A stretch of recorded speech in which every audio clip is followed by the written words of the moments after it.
Özüm oturup sen keşfin gözledim.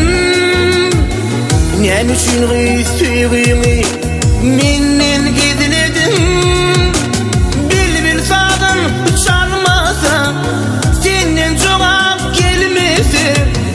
Bu süyüğe bu duyga çare tapmadım.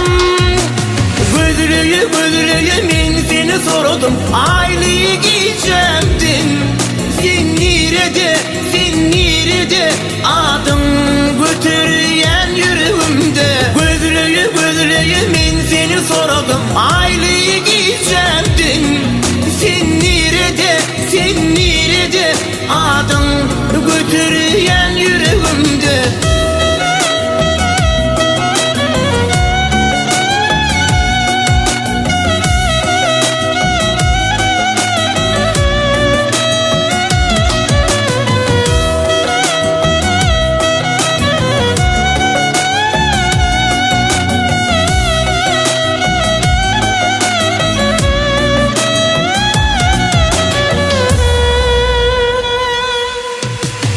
Sen mehirli gözlerim kalbimda yer etti.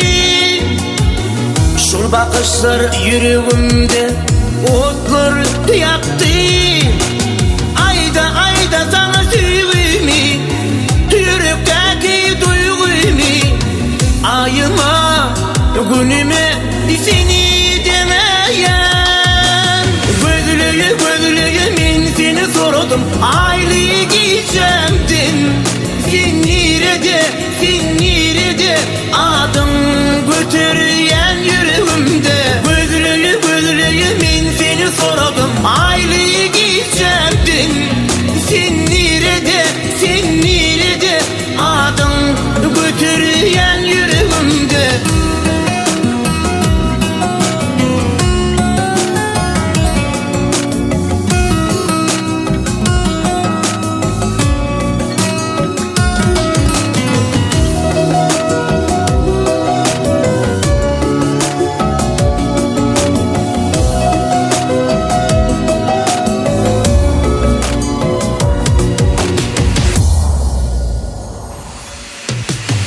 Çağıryan men seni aylığı geceme. Geliptin sen giyin dünya benim baltıma.